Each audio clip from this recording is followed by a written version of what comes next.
piggyback on that. Basically the four-seam grip and shifting your middle and index, or middle and pointer finger across. Spin it just like a four-seam, going straight over the top. Allow the pressure from your middle two fingers to press the ball and get the spin this way to get it to cut when it's crossing the plate. You're keeping your fingers close together too then? Yep, closer together so it's not off to the side of your, no elbow and no torque on your arm like that, just straight over the top. Allow the pressure from your fingers. Just make the ball move to whatever side you're throwing. That's to the right, you see how he's overloading that. And I'm just going to have the clinic over to these guys. These guys are running the show now. When you shift from forcing, you want to overload on. If you're a left-hander, you want to overload on the left side because the natural movement will be coming this way, so cutting across. So if you bring your thumb from here to here, it'll just like get rid of the movement, like it'll forget what's the word. It would just like I don't know. Let counteract the movement. So it would be straight instead of cutting across. Just make sure you overload on the one side. That's a great term. Overload is that's the key on that, overloading. And Mark Burley, Mike Morath, got to know him a lot in spring training. Mike Morath, he's in AAA now, and step away from being called up. Crafty lefty, especially if you have left-handers out there. I was always that little lefty, and they might not even be pitching now, but keep them pitching. I know sometimes we go with more of our power arms, but that's why, and we'll get into that on throwing program. Make sure you're working on all your kids on throwing, okay? But just, the overloading, and I have small hands. Sometimes I like to choke it, too, and there's no set way. That's why it's great to have these guys, polished high school athletes here, that all throw it different.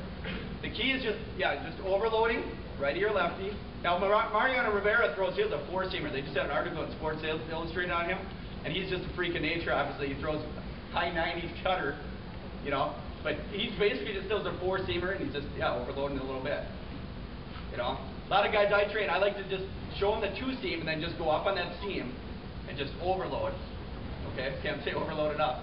And sometimes choking it. So we're giving up velocity to hopefully get a little cut and slice action. It's just not going to work, though, if you don't get on top of it. That's why, obviously, mechanics are so huge. Get on top of the ball. Yep. Is that just for older kids, or is that for young kids? Well, that's a great question.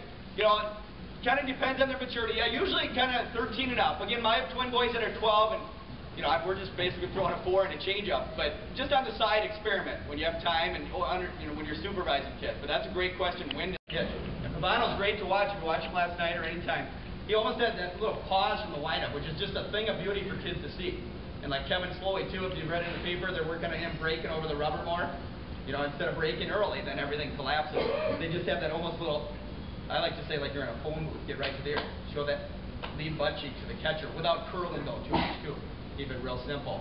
But that towel is the best way to build arm strength. Tim Lincecum, was actually just watching a show on him last night on ESPN. Two things he said to work on as a pitcher: have rhythm, which you gotta have a presence, control the game, work fast, Mark Burley like, and then follow through. He just kept babbling, follow through. And he's about my height, probably shorter. Got the hair everywhere, but you probably maybe read stories on how his dad trained him.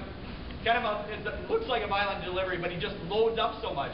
And he just said follow through, finish. I've got a couple of pictures of Cliff Lee up here, which we all saw Cliff Lee last year, and again, not a power pitcher, but how he gets down low to throw at the knees. Okay, I'm babbling here. But the towel, guys, you can have a bucket out in front of you, or have someone with a glove holding it, and go through your wind-up or stretch. Just going to show you a basic drill, and then some of the guys that coach older kids show you a little more advanced drill that Scott Baker does, okay? Just go wind-up or stretch, and obviously pretend you're pitching 45, 50, 60 feet away. Just go through your motion, load up. Now, I hit that pretty easily, so I want to back it up. Because most kids that we coach are real just scrunched up. And I always talk about a quarterback. Tony Romo, the Vikings hammered the